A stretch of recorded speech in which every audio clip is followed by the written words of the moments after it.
Imagine a world where your own skin is no longer your own, where the very ground beneath your feet pulses with a heartbeat that isn't yours, and every surface you touch is warm, wet, and hungry. This is SCP-610. Item number SCP-610. Object Class Keter. Special containment procedures are as follows. Due to the vast area of infection covered of SCP-610, total physical containment is considered impossible. Instead, a perimeter of exclusion has been established around the identified infected zones in southern Siberia. This area, designated the Red Zone, is strictly monitored by Foundation security personnel under the guise of a high-security military testing range. Any unauthorized individuals attempting to enter or exit the perimeter are to be detained, interrogated, and if found to be contaminated, terminated immediately. Any Foundation personnel entering the Red Zone must wear full Level A hazardous material suits with self-contained breathing apparatus.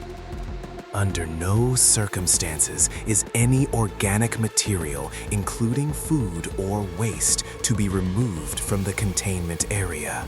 In the event of a containment breach or the detection of SCP-610 outside the established perimeter, Protocol Scorched Earth is to be initiated, involving the immediate application of high-temperature incendiary devices to the affected area. Description: SCP-610, commonly referred to as the flesh that hates, appears to be a highly contagious skin virus. Its initial symptoms manifest as a rapid onset rash, accompanied by itching, sensitivity, and increased body temperature. Within 3 hours of exposure, heavy scar tissue begins to form on the chest, arms, and legs. This tissue does not resemble typical scarring. It is dense, fleshy, and spreads at an exponential rate. Within 5 hours, the scar tissue completely consumes the external dermis. At this stage, the subject's vital organs begin to undergo radical transformation.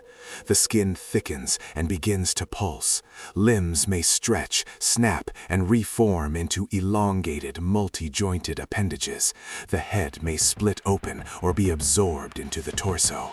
Despite these horrific physical alterations, the subject remains alive and mobile, though all signs of human consciousness and personality are effectively erased. The most disturbing aspect of SCP-610 is its ability to assimilate its environment. In the later stages of infection, the subjects, now referred to as instances of SCP-610, will seek out a stationary position, often within their former homes or communal buildings. They will then root themselves to the floor or walls. The fleshy tissue spreads across the surfaces, covering wood, stone, and metal in a layer of living, thrumming biomass. Entire villages in the Red Zone have been transformed into hives, where the houses themselves appear to be made of muscle, skin, and bone.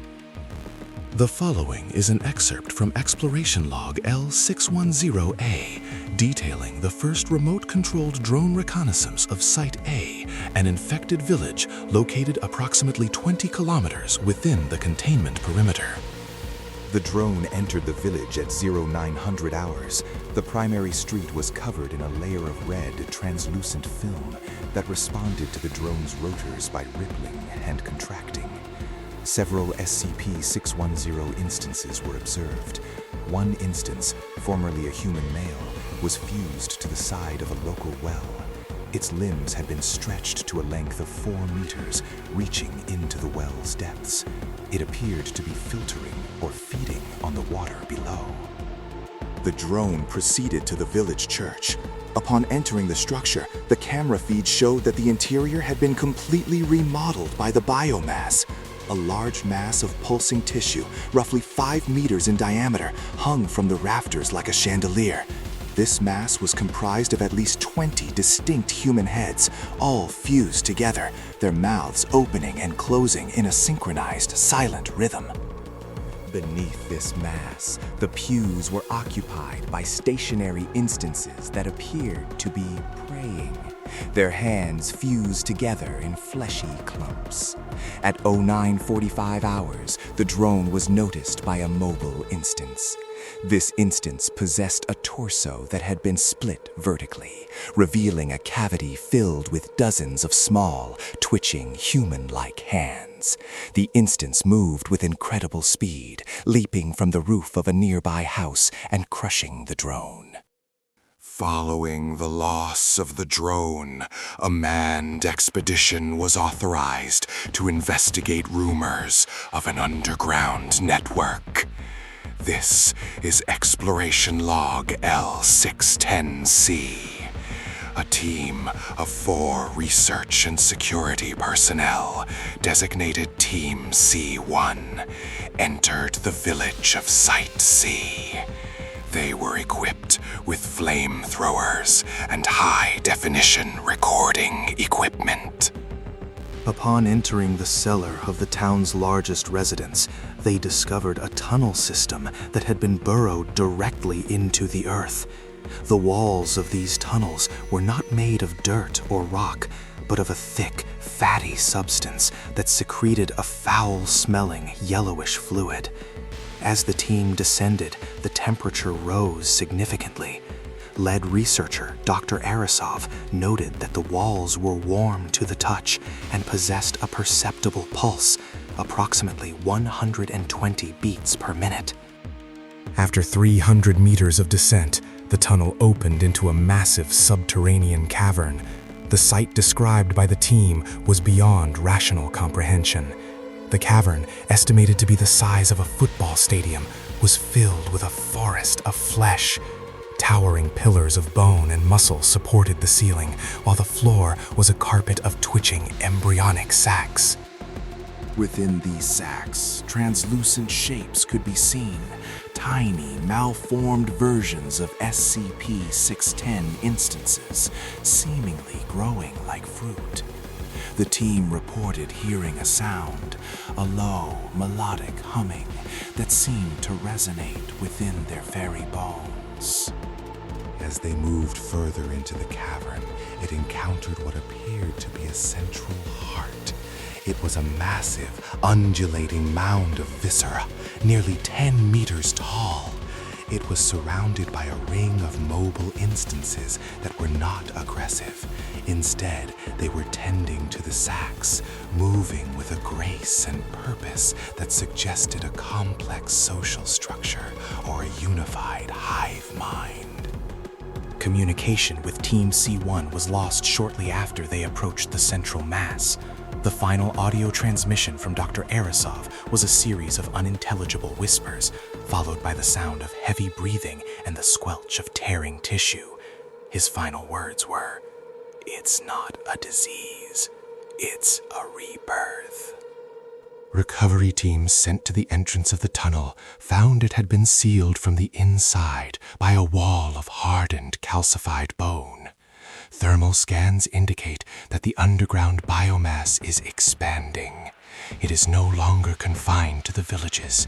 It is moving through the crust of the earth, spreading beneath the Siberian wilderness like a cancer. Perhaps the most alarming development occurred during a routine perimeter patrol 3 months ago. A guard reported seeing a figure standing just inside the tree line near the edge of the red zone. When the guard approached, the figure turned. It appeared to be a young woman, seemingly uninfected and wearing civilian clothing. However, as she spoke, her jaw unhinged further than humanly possible, and a long, fleshy tendril tipped with a human eye emerged from her throat. She did not attack. She simply looked at the guard and and said in a voice that sounded like a dozen people speaking at once, "We are hungry for the sun." Before the guard could react, the figure dissolved into a pile of wet tissue and was absorbed into the ground. SCP-610 is not merely a biological anomaly, it is an existential threat. It does not just kill its host, it replaces them, repurposing their atoms into a singular growing organism that seeks to consume all life. Current projections suggest that if the biomass continues to expand at its present subterranean rate, the Foundation's containment perimeter will be breached within the next 5 years. There is no cure. There is no vaccine. There is only the flame. And even that may not be enough to stop the world from becoming one single screaming mass of wheat. This is a Level 4 classified report.